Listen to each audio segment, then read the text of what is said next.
أيها الذين آمنوا اتقوا الله وقولوا قولا سديدا.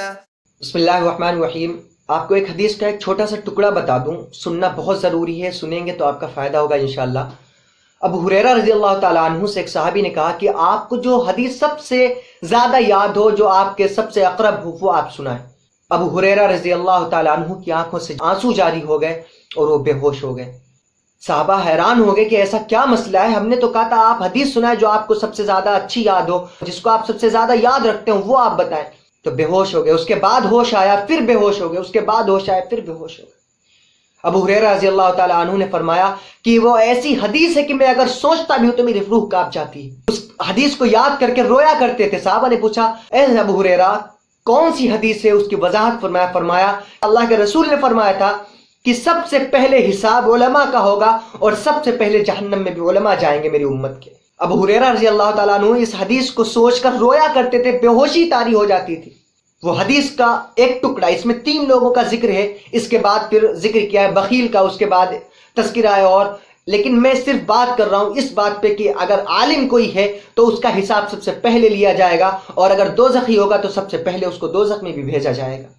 تو آپ یہ غور کریں کہ آپ کی تقاریر اس لیے ہے کہ امت کی اصلاح ہو یا اس لیے کہ آپ کی شہرت ہو. اللہ پوچھے گا کہ میں نے تم کو علم دیا تھا، اس کا کیا کیا؟ اے اللہ میں نے ممبروں پہ بیٹھ کے لوگوں کو واعظ و نصیحت کی، میں نے لوگوں کو آپ کے راستے کی طرف بلایا، آپ کے راستے کی طرف دعوت دی. اللہ کہے گا نہیں، جھوٹ، اس کو اٹھا کے جہنم میں پھینک دو. تو غور کریں کہ کیا آپ کی واعظ و نصیحت، آپ کی تقاریر واقعی اس لیے ہے کہ امت کی اصلاح ہو، یا اس لیے ہے کہ آپ کی پگڑی اونچی ہو جائے، آپ کا نام روشن، آپ کو شہرت حاصل ہو جائے؟ اللہ کہے گا جو شہرت تمہیں دنیا میں مطلوب تھی وہ مل چکی، اب یہاں جو اجر ملے گا وہ اخلاص کے اوپر، وہ نیت کے اوپر ملے گا، اٹھا کے جہنم میں پھینک دیا جائے گا. آپ کسی مدرسے کے محتمم ہیں، لیکن کس نیت سے ہیں؟ اس نیت سے کہ جو پیسہ آئے گا وہ بچوں پہ خرچ کرنا ہے، بچوں کی تعلیم پہ لگانا ہے، یا اس لیے کہ مجھے گاڑی خریدنی ہے، مجھے بنگلہ بنانا ہے. یا آپ کی نیت یہ اللہ کو پتہ ہے. آپ ممبر پہ بیٹھ کے کسی کی برائی کرتے ہیں، کسی فرقہ واریت کی بات کرتے ہیں، کسی کو فرقے سے دور کرتے ہیں، تو وہ اللہ جانتا ہے کہ آپ اس فرقے کا تذکرہ فرقہ واریت کی نیت سے کر رہے یا اس لیے کر رہے کہ وہ فرقہ غلط ہے اور میں چاہتا ہوں کہ امت اس فرقے سے دور رہے، اس راستے پہ نہ چلے. یہ بہت اہم حدیث ہے آج کل کے علماء کے لیے خاص طور سے. میں یہ نہیں کہہ رہا ہوں کہ علماء غلط کرتے، اکثریت کی بات نہیں کر رہا ہوں، لیکن جو بھی لوگ ہیں ایسے اور ہیں بھی ایسے، اللہ کے رسول کی حدیث ہے کہ امت کے اندر ایسے علماء آئیں گے جو سب سے پہلے ارتداد پہ قائم ہوں گے، جن کی وجہ سے ارتداد شروع ہوگا.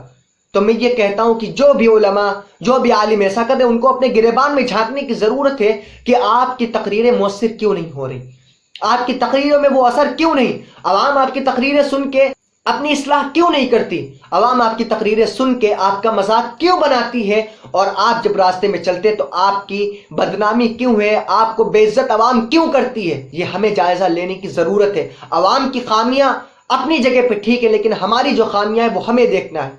اگر ہمارے دروازے پہ غریب آتا ہے کوئی مسئلہ پوچھنے یا کوئی بات کرنے تو ہم اس سے کہتے ہیں رکو، لیکن اگر وہی کوئی 4 ویلر والا کوئی اچھے کپڑے، کلف لگے ہوئے کپڑے پہن کے آ جائے تو ہم اپنی نیند چھوڑ کے، اپنا آرام چھوڑ کے ہم فوراً باہر بھاگ کے آتے ہیں.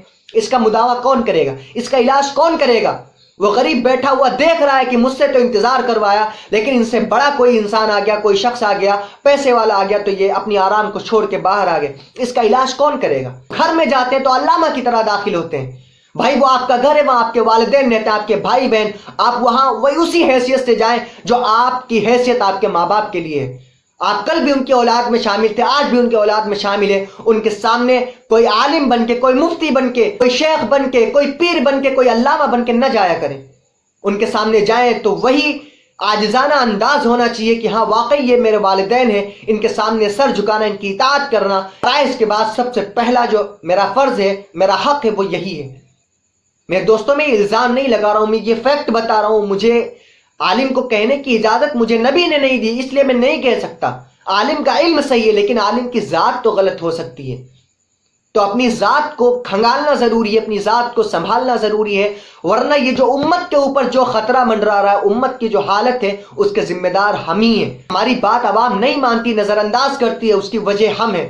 عوام ہم کو 10,000 روپے دینے سے قطراتی ہے، 5,000 میں ہم کو ٹرکاتی ہے، یہ ہماری غلطی. امام کو 10,000 سے زیادہ پیسے نہیں عوام دینا چاہتی، یہ ہماری غلطی ہے.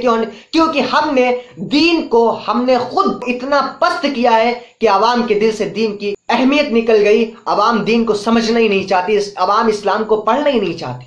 ہم نے گھر گھر جا کر کے ٹیوشن پڑھا کر کے اسلام کو اتنا کمزور کر دیا، قرآنی تعلیمات کو ہم نے اتنا کمزور کر دیا کہ لوگ سوچتے ہیں ارے وہ تو ہمارے گھر آ ہی جاتا، ہم کیوں اپنے بچے کو بھیجیں۔ ان کے دلوں سے اسلامی تعلیمات کی اہمیت نکال دی گئی۔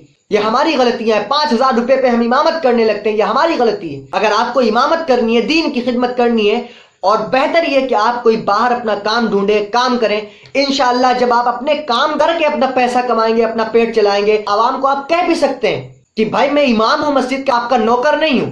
لیکن جب آپ 5,000 روپے تنخواہ لیں گے تو آپ نہیں بول سکتے، آپ کی ہمت ختم ہو جاتی ہے۔ تو یہ ہماری کمیاں ہیں، ان پہ ہمیں غور کرنے کی ضرورت ہے۔ اگر کسی کو میری بات بری لگی میں اس کے لیے معافی مانگتا ہوں، لیکن یہ فیکٹ ہے، اس کو سدھارنا، اس کو سنبھالنا ہماری ذمہ داری ہے۔ ہماری سوچ غلط، ہماری فکر غلط، ہماری اصلاح کی نیت تو ہے لیکن اس کے ساتھ ہمیں پیسے بھی ملنے چاہیے۔ اصلاح کا طریقہ یہ نہیں ہے، اصلاح کا طریقہ وہ ہے جو ہمارے صحابہ نے اپنایا، جو تابعین نے، تبع تابعین نے، جو نبی نے اپنایا، وہ ہے اصلاح کا طریقہ۔ اور جب تک ہم اس پہ عمل پیرا نہیں ہوتے، اس پہ گامزن نہیں ہوتے، ہمیں اس دنیا کے اندر تو کیا، ہمیں آخرت کے اندر بھی کامرانی اور کامیابی حاصل نہیں ہو سکتی۔